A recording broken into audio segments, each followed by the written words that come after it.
राधे राधे दोस्तों, कैसे हैं आप सभी। मैं आशा करती हूँ आप सभी बहुत ही अच्छे होंगे, खुश होंगे और स्वस्थ होंगे। आप सभी का एक बार फिर से खुशबू इंदौरी चैनल में बहुत बहुत स्वागत है। तो सबसे पहले तो दोस्तों सॉरी कि 2 दिन से मेरे ब्लॉग नहीं आ पा रहे हैं।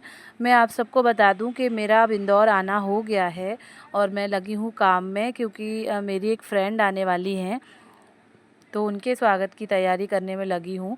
और तब तक मेरे पास मेरे जालौन के 1-2 और ब्लॉग पड़े हुए थे, तो मैंने सोचा मैं आपके साथ शेयर करूं।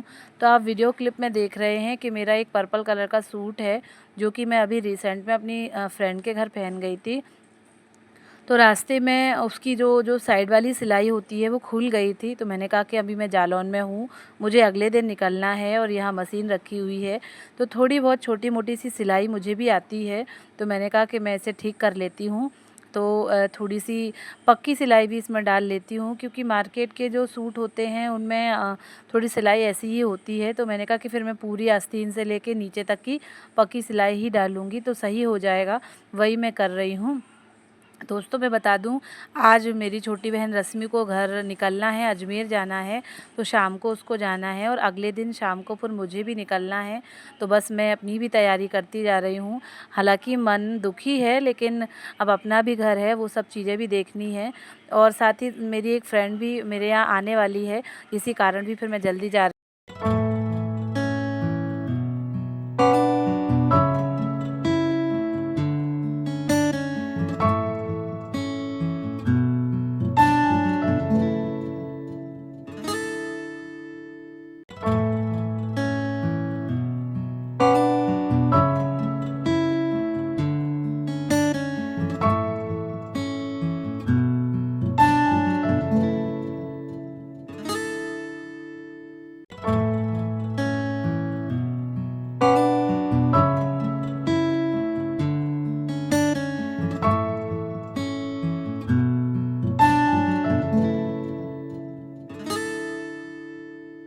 एक सूट की सिलाई मैंने कर ली है, उसे प्रॉपर कर लिया है। अब मेरे पास एक मेरा पिंक कलर का सूट था, तो इसकी साइड में भी जो है सिलाई निकल गई थी और थोड़ा सा फट भी गया था दोस्तों। तो मुझे समझ में नहीं आ रहा था इसका क्या करना है।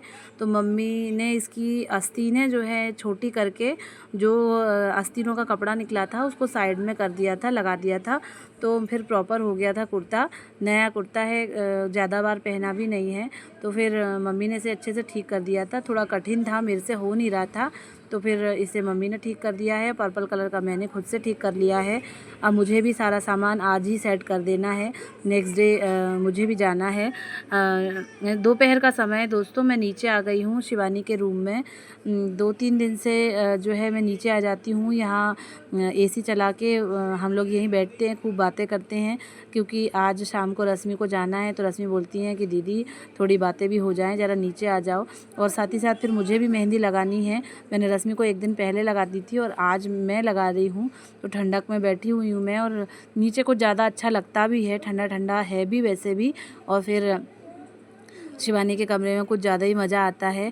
मैं रश्मि की छोटी सी लड़की को मेहंदी लगा रही हूँ।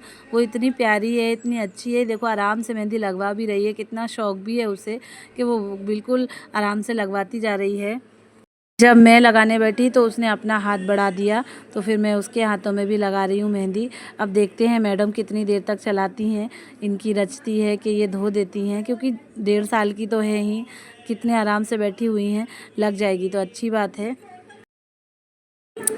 रश्मि की दोनों ही बेटियां बहुत ही प्यारी हैं, और छोटी वाली तो कुछ ज़्यादा ही प्यारी है। सबके पास आ जाती है और सबके पास रह जाती है। मैं तो उसको दिन भर लिए रहती हूँ। ये मनवी की मेहंदी लग गई है, अब मैं दूसरा हाथ लगाऊंगी इनका, तो दोनों हाथ भर जाएंगे और आराम से सूख जाएगी, तो कलर भी आ जाएगा। ये आप देख रहे होंगे कि दूसरे हाथ की भी मेहंदी लग गई है। लिखा है आई लव माँ पापा और लवी दी। तो इनको तो पता नहीं है पर मैंने तो लिख ही दिया है। अब क्या है दोस्तों कि एक हाथ में मैंने मेहंदी लगा ली थी अपने हाथ से, दूसरे हाथ में मैंने रश्मि से कहा है कि रश्मि तुम बना दो कुछ तो रश्मि ऐसी मेहंदी लगा रही हैं और जो है रश्मि को लगानी आती नहीं है और रश्मि खुद भी रेडी हो गई हैं, बस उनका निकलने का समय है। तो मैंने कहा उससे पहले तुम मेरा ये हाथ भर दो, कैसे भी करके कुछ भी लगा दो। तो वो जैसे भी जो है कर रही हैं, कोशिश तो कर ही रही हैं करने की। उन्हें कभी मेहंदी लगाई नहीं है, इवन कौन तक नहीं पकड़ा है, तो पर जैसी भी लगा रही हैं मैं अप्रिशिएट कर रही हूँ कि अच्छी बात है। जैसे पेन चलाते हैं वैसे चला लो, कर लो कोशिश। तो उनसे कोशिश हो रही है, ये मेहंदी उन्होंने लगाई है। इस समय शाम के 5 बज रहे हैं करीब और रश्मि तैयार हो रही हैं, तैयार होके वो निकलेंगी। रश्मि की जो बस है वो औरैया से इनको मिलती है अजमेर जाने के लिए। तो रश्मि को चुन्नू छोड़ने जा रहे हैं।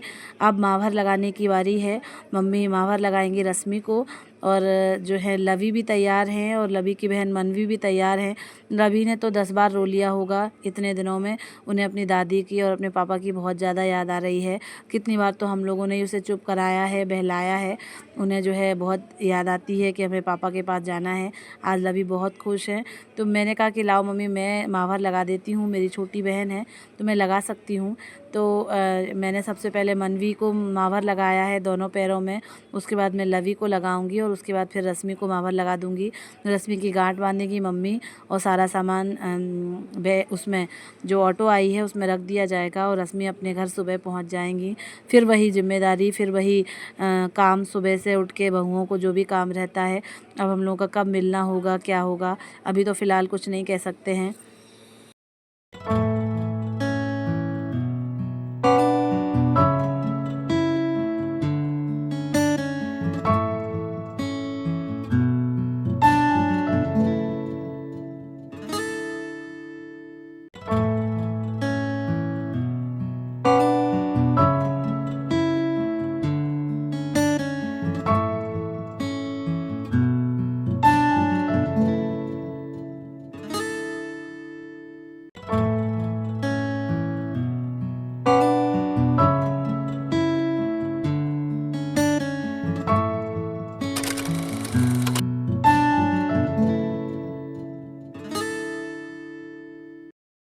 तो दोस्तों आप देख रहे होंगे कि रश्मि के लिए ऑटो आ गया है, सारा लगेज चढ़ा दिया गया है, वही देना लेना चल रहा है। मौसी हैं, चाची है, मम्मी हैं, सभी लोग जो हैं अपनी बेटियों को जो भी बनता है सब देते हैं और बेटियों से जो है प्यार करा जा रहा है कि अब मिलना कब होगा।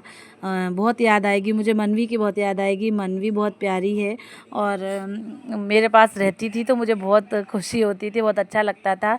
मोहल्ले की दादी और चाची लोग भी बैठी हुई हैं, उनसे भी सबसे राधे राधे हो रही है। अब मैं भी अभी अपनी वाणी को यहीं विराम देती हूँ, आप सबसे विदा लेती हूँ। आपने पूरा ब्लॉग देखा इसके लिए आपका धन्यवाद।